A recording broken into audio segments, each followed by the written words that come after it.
Okay, so we are presenting over Diego Soto. My name is Shalandria Holland. I'm Brianna Fields. And I'm Batavia Martin. So a little bit of background about Diego is he came to Houston when he was 14. He rode on the top of trains for 2 weeks. He ended up coming here. He's at the age of 16 now. He lives with his Aunt Alicia. And he left El Salvador because of the abusive relationship that his mother and her boyfriend were having.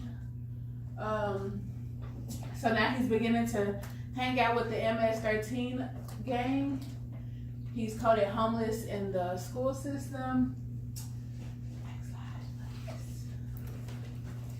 Okay, this is a symbol representation for both our ecomaps and our genograms. The straight bold line will represent a strong relationship or connection. The squiggly line will represent a hostile or abusive relationship. The dashed line will be distant. This will be the broken ties. And the question marks will be for possible resources presented in our ecomaps. Okay, this is our ecomaps. Again, our focus client is Diego Soto, age 18. He is homeless and undocumented. In the household, he lives with his Aunt Alicia, who is divorced, undocumented, and she lets Diego sleep on her couch and occasionally gives him meals. Starting over here, we have the family. His Aunt Beatrice, which is 28, she is divorced, working, and also undocumented. He does not have a job, but he wants the job. His health care, he has no health insurance, never been to the dentist for any checkups. He is underweight and has poor hygiene. His health status is unknown. Going to culture and religion, Diego's family is Catholic, but Diego does not know if he believes in God. Another family member would be Arturo, which is Diego's father. You can see that the broken tie is because Diego never knew his father. Friends, there is a strong relationship with the MS-13 gang and his teacher, Mr. Floyd. School, he is in 9th grade, but he is 16 in the 9th grade, and he wants to drop out to work full time. Housing, he lives with his aunt, Alicia stated above, and he sleeps on her couch. We have question marks for recreation because we want to know, is he involved in any after school programs or any mentorship programs? Another family member will be his mom, Isabel, 30 years old. They are distant from each other. She forced him to leave from El Salvador to move to Houston, and she lives with her abusive boyfriend who beats on her and Diego. We have another question mark for social welfare because we would like to know, does he have access to free lunch and is there a social worker involved? For our genogram, again, our focus person is Diego Soto. He lives in the house with his Aunt Alicia, who has been divorced since 2008 from her husband and who has also experienced a miscarriage. Then if we come back this way, we have Adamo Gorturos and Isabel Soto, which is his mom and his mom's boyfriend. They are cohabitating, but as the red line shows, there is hostile and abuse from him to Diego and from Admino to Isabel as well. Arturo is his father, which he does not know, so there's no connection between them. And then we have Beatrice and Juan Lewis. They have been divorced since 2007. And to go on Bukowski's theory of social, cultural, and development, just basically stating that a child works better in an environment where they have children that are trying to achieve the same thing as them, or just seeing growth and achievement amongst each other. Learning to achieve through observation, meaning just seeing the people in their environment learning.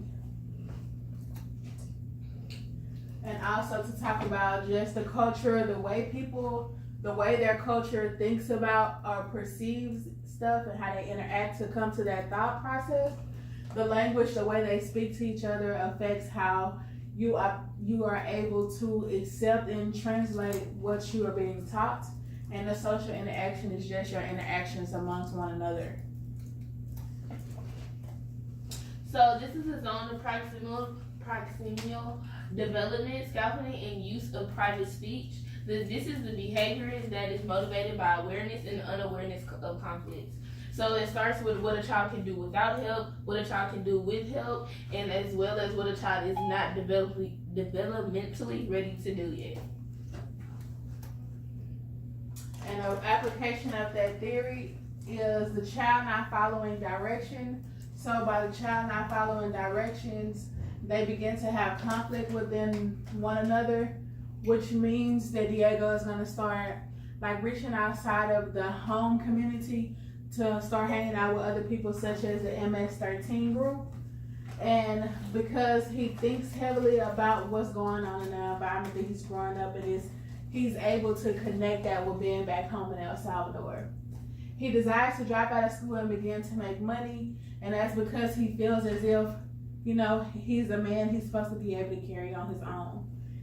So as a social worker, we want to use the positive opening of Mr. Floyd because he sees him as keeping it real and has a good sense of humor. We want to be able to have him come in and be a mentor to him. So to characterize between Salvadorian and Anglo-American, since he is now here in Houston, with him being El Salvadorian, he mainly speaks Spanish. They're predominantly Catholic in religion. He has a little access to education. They have predominantly large families where women take up majority of the role of taking care of the children in the household. And as far as Anglo-American, they're mainly English, mainly Christian in religion, have access to better education, and they are very family oriented, but mainly want to try to achieve to go to work. The strengths for Diego would be his willingness to go to school. We can help him become bilingual. We can get him documented. Find after-school programs or sport programs to redirect his energy with positive activities. His Aunt Beatrice lives in the same city, so she could help with Aunt Alicia with Diego. Have access to school social worker to help find programs in and out of school. So the improvements that we want Diego to make would be in need of the support system to motivate him and keep him out of the MS-13 gang. If he is able to do better with both his Aunt Beatrice and Aunt Alicia, he wouldn't have to rely on the MS-13 gang for support. There will be should start the immigration progress so that he can get his green card. He wouldn't have to worry about being an undocumented person, and he would be able to have access to more things than being undocumented. We also want him to search for health benefits. There are many places that he can go that do service undocumented people, and then get on the education plan for graduation. He is 16 in the 9th grade, and we want him to be able to graduate. So we figured out getting him an individualized education plan so that he can achieve that goal, and it didn't work. Some of the resources we found for him were using his school social worker, who would be able to find him free lunch. He would be qualified for free lunch, meaning that he is coded as homeless. He would be able to get some form of free health care, as well as free uniforms and free transportation to and from school if that is needed. FQHC has several locations near his zip code and area that'll help him get the free resources and health care that he needs, whether it be dental or physical. And then Baker Ripley does assist many undocumented people with starting their immigration process, and he could start with him. Then eventually both of his Aunt Alicia and Beatrice will be able to join on that process. And lastly, the Family Services of Greater Houston provide counseling not only for him individually, but him and his family, so that they can come together as one, and that he could rely on them rather than the MS-13 gang. These are our references on slides 2, 4, 12, and 13. Any questions?